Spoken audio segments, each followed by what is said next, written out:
ડીસા ગવાડી વિસ્તારમાં શ્રાવણ માસ દરમિયાન માંસની દુકાનો નગરપાલિકા દ્વારા બંધ કરાઈ। પવિત્ર શ્રાવણ માસના પ્રારંભ સાથે ડીસા શહેરમાં ધાર્મિક લાગણીઓને માન આપી કતલખાના માંસની દુકાનો બંધ રાખવાનો મહત્વપૂર્ણ નિર્ણય લેવામાં આવ્યો છે। આ નિર્ણય હિન્દુ સંગઠનો દ્વારા કરવામાં આવેલી ઉગ્ર રજૂઆત અને આવેદનપત્ર સુપ્રત કર્યા બાદ તંત્ર દ્વારા લેવામાં આવ્યો છે। ગત બુધવારે ડીસાના વિવિધ હિન્દુ સંગઠનોના આગેવાનો અને કાર્યકરો એકઠા થઈ ડીસાના નાયબ કલેક્ટરને આવેદનપત્ર પાઠવ્યું હતું।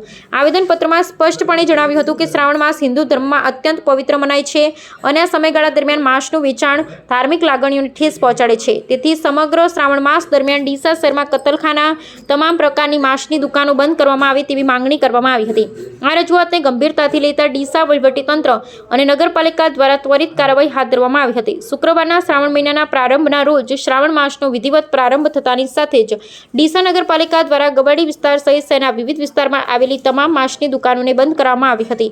નગરપાલિકાના અધિકારીઓ અને સ્ટાફ દ્વારા સ્થળ પર જઈ દુકાનદારોને આદેશનું પાલન કરવા સૂચના આપવામાં આવી। દુકાનો બંધ કરાવાઈ। આ નિર્ણયથી ડીસાના હિન્દુ સમાજમાં ભારે સંતોષની લાગણી પ્રવર્તી રહી છે। ધાર્મિક રીતિરિવાજો અને પરંપરાઓને માન આપી વહીવટીતંત્ર દ્વારા લેવાયેલા આ પગલાંને સર્વત્ર આવકારવામાં આવી રહ્યું છે। શ્રાવણ માસ દરમિયાન ભક્તો ભગવાન શિવની આરાધનામાં લીન રહે છે અને આવા સમયે માંસનું વેચાણ બંધ થવાથી ધાર્મિક વાતાવરણ વધુ સુમેળ ભર્યું બનશે તેવી લાગણી વ્યક્ત કરવામાં આવી છે।